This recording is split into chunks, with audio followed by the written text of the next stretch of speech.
Friends, मैं हूं काशीराम प्रजापति और आप देख रहे हैं हमारा यूट्यूब चैनल JSS मैथमेटिक्स। कृपया चैनल को लाइक, सब्सक्राइब और शेयर ज़रूर कीजिएगा।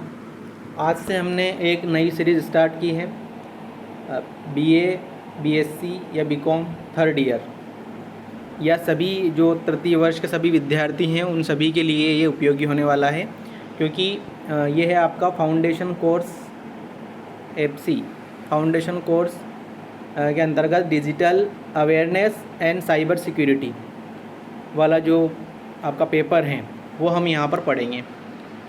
हम पढ़ेंगे डिजिटल जागरूकता साइबर सुरक्षा जो पेपर है, डॉक्टर SS श्रीवास्तव की जो बुक है उसके थ्रू हम यहाँ पे स्टडी करेंगे। तो हमारे साथ जुड़े रहिए। आपको पता होगा कि आपके मल्टीपल चॉइस क्वेश्चंस आएंगे 50 मल्टीपल चॉइस क्वेश्चन मतलब MCQs, और आपकी ये है BA, BCom, BSc तीनों क्लासों के लिए है ना। तो यहाँ पर आप ये मध्य प्रदेश हिंदी ग्रंथ अकादमी भोपाल की ये जो बुक है ये आप खरीद सकते हैं। इसके लेखक है डॉक्टर SS श्रीवास्तव, और इसी के थ्रू हम अपनी यहाँ पे तैयारी करेंगे। तो चलिए आगे देखते हैं। पेपर का जो नाम है आपका वो डिजिटल जागरूकता साइबर सुरक्षा या डिजिटल अवेयरनेस साइबर सिक्योरिटी आधार पाठ्यक्रम, या इसको अपन इंग्लिश में बोलें तो फाउंडेशन कोर्स है आपका है। हिंदी इंग्लिश के अलावा ये आपका दूसरा पेपर है जिसमें डिजिटल जागरूकता साइबर सुरक्षा तो रहेगा ही सही, एक और आपका व्यक्तित्व विकास और चरित्र निर्माण वो भी रहेगा। 50 प्रश्न उसके भी आएंगे पेपर में। तो दोनों का पेपर एक साथ होगा, डिजिटल जागरूकता साइबर सुरक्षा और व्यक्तित्व विकास और चरित्र निर्माण, दोनों का पेपर एक साथ होगा आप। तो ये है आपका केंद्रीय अध्ययन मंडल उच्च शिक्षा विभाग मध्य प्रदेश शासन 2023-24 से स्वीकृत हुआ था ये। अब आपका 24-25 चल रहा है। राष्ट्रीय शिक्षा नीति 2020 नेशनल एजुकेशन पॉलिसी 2020 के आधार पर मध्य प्रदेश के सभी विश्वविद्यालयों के BA, BSc, BCom तृतीय वर्ष के विद्यार्थियों के लिए ये उपयोगी होने वाला है। तो चलिए यहाँ पर देखते हैं हम। डॉक्टर SS श्रीवास्तव हैं, आप ये बुक खरीद सकते हैं, मध्य प्रदेश हिंदी ग्रंथ अकादमी भोपाल। देखिए सबसे पहले हम यहाँ पे सिलेबस देखते हैं। विषय सूची में देखिए आप अध्याय चैप्टर 1 जिसमें हम वेब प्रौद्योगिकी का परिचय मतलब इंट्रोडक्शन टू वेब टेक्नोलॉजी ये पढ़ेंगे, जिसके अंतर्गत आप overview web technology, world wide web, internet का आगमन, सारी चीज़ें हम यहाँ पर डिस्कस करेंगे one by one. Web browser, search engines, email कैसे भेजते हैं, अकाउंट कैसे खोलते हैं, सारी चीज़ें यहाँ पर हम देखेंगे।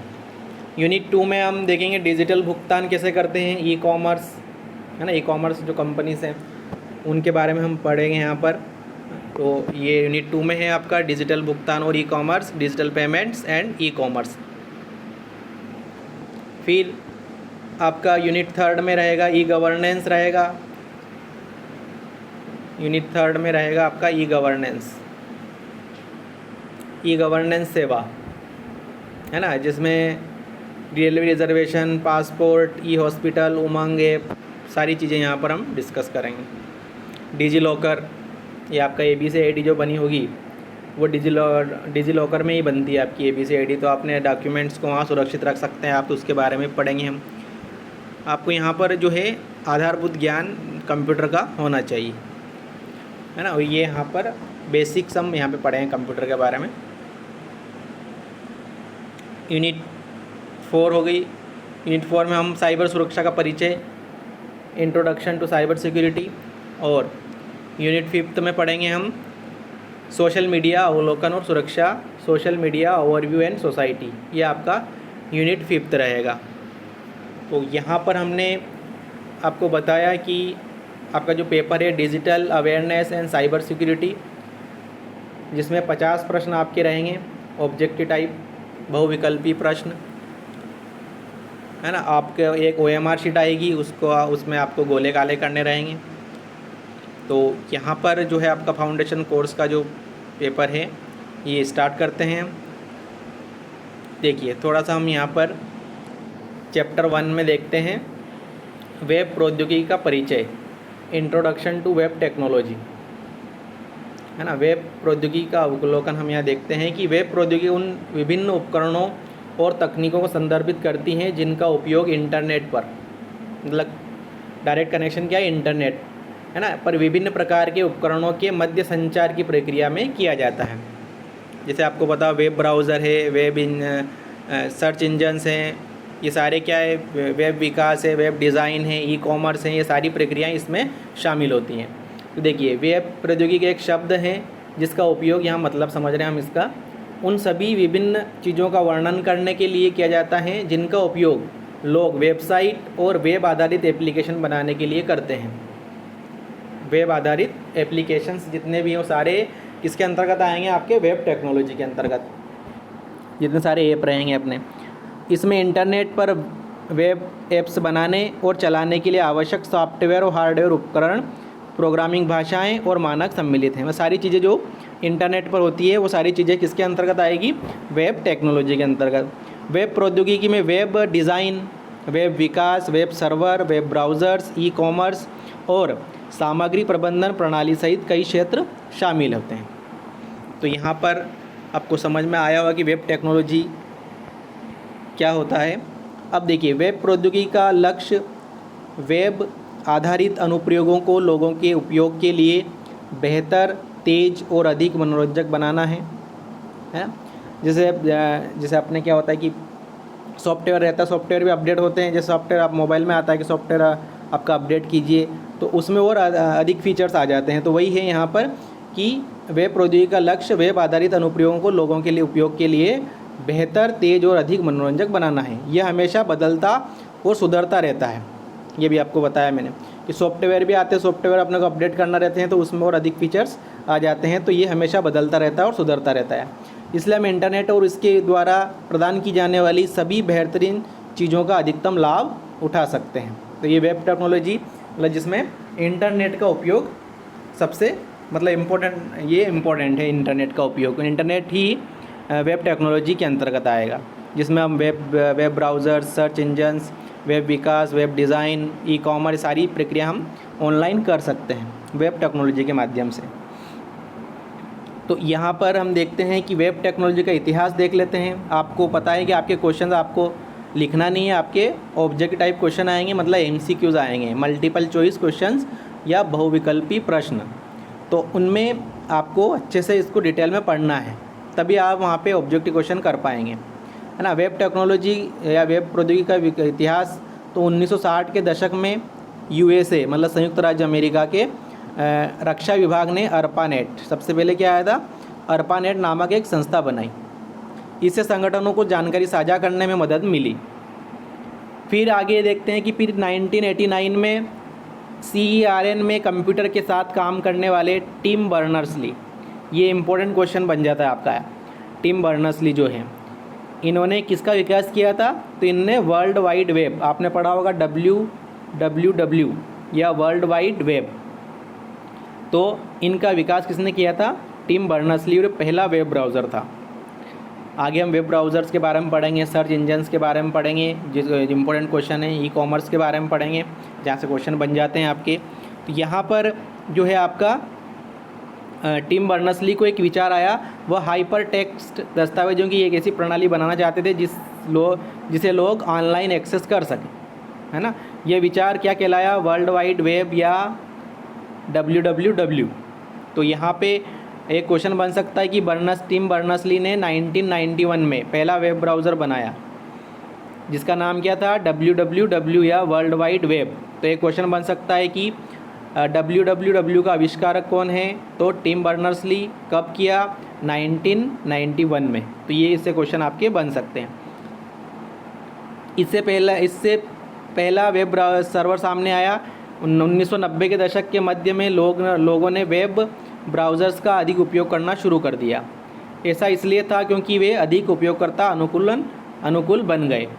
नेटस्केप नेविगेटर और माइक्रोसॉफ्ट इंटरनेट एक्सप्लोरर, ये भी क्या है, वेब ब्राउज़र है। और ये क्या थे, व्यावसायिक मतलब बिजनेस से संबंधित वेब ब्राउज़र थे। कौन कौन से, नेट स्केप नेविगेटर और माइक्रोसॉफ्ट इंटरनेट। पूछ सकते हैं कि ये किससे संबंधित है, व्यावसायिक वेब ब्राउज़र से संबंधित हैं। आपको यहाँ पर क्या है कि थोड़ा बेसिक नॉलेज भी आपको होना चाहिए कंप्यूटर के बारे में। कंप्यूटर की कितनी यूनिट से मिलकर कंप्यूटर बनता है, मतलब स्ट्रक्चर ऑफ कंप्यूटर क्या है, कंप्यूटर की संरचना, ये आपको पता होना चाहिए। अभी बताऊंगा मैं आपको। देखिए यहाँ पर जो है आपका ये थोड़ा दे रखा है इसमें 1990 के दशक के उत्तरार्ध में चीज़ें और भी अधिक संवादात्मक हो गई। यह PHP, ASP, नेट और जावास्क्रिप्ट जैसे नई वेब प्रौद्योगिकी के लिए धन्यवाद था। तो ये सारी चीज़ें यहाँ पर आपको दे रखी है। अब देखिए ये तो है। उसके बाद यहाँ पे वेब प्रौद्योगिकी का महत्व, तो ये आपको पॉइंट अच्छे से याद रखना है। वैश्विक पहुँच, क्योंकि आपको ऑब्जेक्टिव पूछ सकते हैं कि वेब प्रौद्योगिकी के महत्व में 3 दे दिए आपको, 3 पॉइंट दे दिए, वैश्विक पहुँच, लागत प्रभावी या बेहतर संचार, और लास्ट दे दिया उपरोक्त सभी। तो उपरोक्त सभी यहाँ पे सही हो जाएगा, है ना। तो यहाँ पे जो आपका विशेषताएं कह लो आप इनको, वैश्विक पहुँच, दूसरा लागत प्रभावी, बेहतर संचार भी है, उन्नत ग्राहक अनुभव, डेटा तक पहुँच, मोबाइल एक्सेस, मतलब मोबाइल के थ्रू भी अपन इसको कर सकते हैं, कंप्यूटर ही नहीं मोबाइल पर भी हम सारी चीज़ें कर सकते हैं। एप्लीकेशंस हैं, इंटरनेट हम चला सकते हैं मोबाइल पर, तो सारी चीज़ें मोबाइल एक्सेस, नवाचार, सामाजिक प्रभाव और वेब टेक्नोलॉजी के लाभ भी दे रखे हैं। तो ये भी आप पढ़ सकते हैं यहाँ पर। इन डिमांड कौशल, करियर के अवसर, उद्यमिता, लचीलापन, ये सारी चीज़ें आपको दे रखी है। तो ये आज हमने थोड़ा वेब टेक्नोलॉजी के बारे में पढ़ा। वेब टेक्नोलॉजी क्या है, उसके अंतर्गत क्या क्या आते हैं, आगे हम क्या क्या पढ़ेंगे। अब देखिए थोड़ा सा हम देख लेते हैं यहाँ पर कि कंप्यूटर का जो स्ट्रक्चर है, मतलब संरचना है, उसमें 4 यूनिट होती है। एक तो इनपुट यूनिट होती है आपकी, इनपुट यूनिट, दूसरी होती है आपकी आउटपुट यूनिट, एक होता है आपका CPU, मतलब इसका फुल फॉर्म भी पूछ सकते हैं आपको, सेंट्रल प्रोसेसिंग यूनिट। कंफ्यूज करने के लिए आपको सेंट्रल की जगह कंट्रोल प्रोसेसिंग यूनिट भी देंगे। तो अपने को ध्यान रखना है कि C से मतलब सेंट्रल है ना, CPU सेंट्रल प्रोसेसिंग यूनिट। फिर आपका आ जाएगा एक और कौन सा है, मेमोरी यूनिट। ये 4 यूनिट से मिलकर कंप्यूटर बना होता है, मतलब कंप्यूटर की 4 इकाइयाँ होती है, इनपुट, आउटपुट, मेमोरी और CPU। इनपुट में आप समझते हैं कीबोर्ड्स, माउस जो है वो इनपुट यूनिट है, मतलब इनपुट डिवाइस हैं। और आउटपुट में क्या आ जाएगा, जो डिस्प्ले, मतलब जैसे मॉनिटर हो गया, प्रिंटर हो गया, ये आपका आउटपुट डिवाइस के अंतर्गत आएगा। मेमोरी में क्या है आपका, CD हो गया। CD का फुल फॉर्म पूछ सकते हैं, CD मतलब कॉम्पैक्ट डिस्क, DVD पूछ सकते हैं, डिजिटल वर्सेटाइल डिस्क। और मेमोरी में आपको देखा रैम एक मेमोरी है, रैंडम एक्सेस मेमोरी। रैम का फुल फॉर्म पूछ सकते हैं, रैंडम एक्सेस मेमोरी। रोम का फुल फॉर्म पूछ सकते हैं, रीड ओनली मेमोरी। तो ये कुछ क्वेश्चंस जो आपके एग्ज़ाम में पूछ सकते हैं। तो हम 1 बाय 1 सिलेबस के अनुसार चलेंगे और आपको आपकी चीज़ें यहाँ पर क्लियर करते जाएंगे। तो हमारे साथ जुड़े रहिए। ये आपका पहला लेक्चर है, लेक्चर 1, जिसमें हमने सिलेबस डिस्कस किया और थोड़ा सा हमने वेब टेक्नोलॉजी के बारे में पढ़ा। तो ये लेक्चर 1 था। अगर आपको लेक्चर अच्छा लगा तो इसको लाइक कीजिएगा, वीडियो को, चैनल को सब्सक्राइब कीजिएगा और अपने मित्रों के साथ शेयर कीजिएगा। तो हम 1 बाय 1 यहाँ पर अपना सिलेबस के अकॉर्डिंग पढ़ेंगे और इसको फिनिश करेंगे। तो आप जुड़े रहिए हमारे साथ और सभी को बहुत बहुत धन्यवाद। मिलते हैं नेक्स्ट लेक्चर में।